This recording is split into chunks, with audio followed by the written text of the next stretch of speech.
এটা ফুল টেম এবং টকিং বার্ড। এটা কথা বলে, একটু হাসো, একটু কি এটা হচ্ছে অরেঞ্জ উইং অ্যামাজন। এর মেন সৌন্দর্য হচ্ছে এর লেজে আর পাখার নিচে দাঁতের যে শক্তিটা, চাইলে কিন্তু আমার এই খাঁচা কেটে ফেলতে পারে, কিন্তু এই যে আমি হাত দিচ্ছি আমাকে কামড় দিবে না। যখন আপনার 2-2.5 মাস এটা আমি বাইরে থেকে ইম্পোর্ট করা হয়। পাখিগুলো আপসেট হলে তখন যেটা করে নিজের লোম নিজে ছিঁড়ে ফেলে, মানে ওরা রাগ হয়ে গেলে, রাগান্বিত হলে তখন এই কাজটা করে যে কোনো পাখি। যেমন আপনি ওর চোখের দিকে যদি দেখেন, ওর চোখটা বড় ছোট করে এবং কান খাড়া করে শুনি। এটা বাংলাদেশেরই পাখি না, কিন্তু বাংলাদেশে এখন অ্যাভেলেবল পাওয়া যাচ্ছে। তো কথা বলতে পারে, এরা খেলাধুলা করছে, নিজেরাই আমার কাছে উড়ে আসবে খাবার খাওয়ার জন্য, আমার মাথায় বসবে, হাতে বসবে, এমনিতেই মন ভালো হয়ে যায়। 2 থেকে 2.5 লাখ টাকা পর্যন্ত দাম হয়।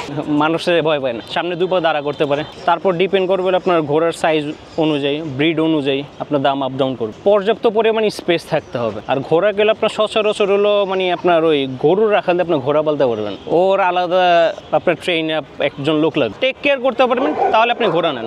না হলে অযথা একটা ঘোড়া নিয়ে আপনার শুধু রেখে দিবেন, ঘোড়ার প্রপার ট্রিমিং করতেছেন না, ঘোড়ার প্রপার গ্রুমিং করতেছেন না, তাহলে ঘোড়া নেওয়া দরকার নেই। ছেলে ঘোড়ার দামই বেশি। আর দ্বিতীয়ত আপনার ব্রিডিং হিসেবে মারোয়ারি ঘোড়ার দামটা একটু বেশি আছে, কারণ আপনার হলো ছেলে ঘোড়া স্ট্যালিয়ান হলো আপনি একটু অ্যাগ্রেসিভ নেচার হয়, কিন্তু আপনার যারা শুরু ওরা নিতে চাই হলো আপনার হলো ছেলে ঘোড়া, ওরা নিবে। ঘোড়ার সম্বন্ধে তো জানা নেই, হ্যাঁ ঘোড়ার নেচার সম্বন্ধে জানা নেই। ম্যাক্সিমাম ফোন দিয়ে বলে ভাই ঘোড়া তো পাগলামি করতেছে, ঘোড়া আটকে রাখতে পারতেছি না। তখন হলে আমি আমার লোক পাঠাইছি, 2 সপ্তাহ 3 সপ্তাহ ওখানে ছিল, ওইখানে যে লোক ছিল ওরে ভালো মতো ট্রেন আপ করে দিয়ে আসছিল, তারপর হলে এখন শান্তি। আর কুকুরের প্রতি আসলে একটা প্যাশন না থাকলে করা যায় না।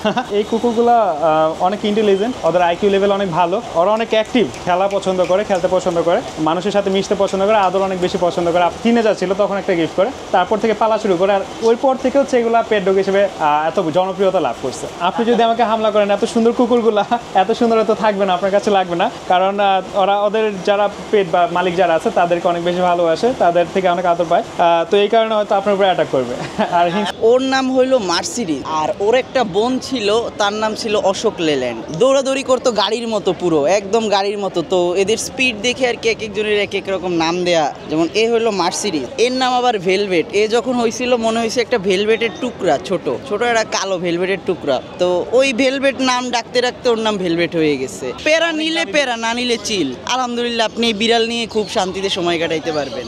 কি আর লাগে, 2 বেলা একটু খাবার দেওয়া লাগে আর একটু লিটারটা পরিষ্কার করে দেওয়া লাগে। এই ওরা যে এন্টারটেইনমেন্ট দেয়, যে মজা করে, তার কাছে ওই কষ্ট কিচ্ছু না। ওদেরও যে একটা মূল্য আছে, হ্যাঁ এই জিনিসটা সবাই আসলে জানা, কারণ এরকম ওদের জন্য একটা প্রাণের মেলা, হ্যাঁ তো এটা আসলে খুবই প্রয়োজন। তো ওদের জন্য হচ্ছে আমাদের যে চেরিশ ফোস্টার হোম পুরো একটা আলাদা ফ্ল্যাটে করা। ফোস্টারটা আসলে মূলত দেখা গেল যে হচ্ছে যারা দেশের বাইরে বা অনেক সময় ঘুরতে যায়, তো তখন সব সময় তো আর পেটকে সাথে করে নিয়ে যাওয়া যায় না, তো এই জন্যই আমাদের এই ফোস্টার হোমটা খোলা হয়েছে। কোনো মানে ভাবি নাই যে আমি হয়তো বা একটা ঘোড়া কিনবো বা আমার একটা ঘোড়া থাকবে। তো আরাফাত হোল্ড করো, তোরে একটা মিনিট, হ্যাঁ তো নামছি তো এখনো ইরিটেট হয়ে আছে হিসাবে ওকে গাজর ডিফারেন্ট টাইপের খাবার দেওয়ার কারণে ওর সাথে বন্ডিংটা হয়েছে, part of my family now. So ওখান থেকে ওর সাথে খেলার ছলে বন্ধুত্ব হয়ে গেছে, অ্যান্ড এখন ওইভাবে আর কি ঘোড়ার সাথে ফ্রেন্ডশিপ। তো যখন আমি স্ট্রেস থাকি বা যখন আমি টেনশনে থাকি, তখন ওর কাছে গেলে বা আমি ওকে ডাকি, যখন ও আসে, তখন আমার মনে হয় যে আই ফিল রিয়েলি হ্যাপি।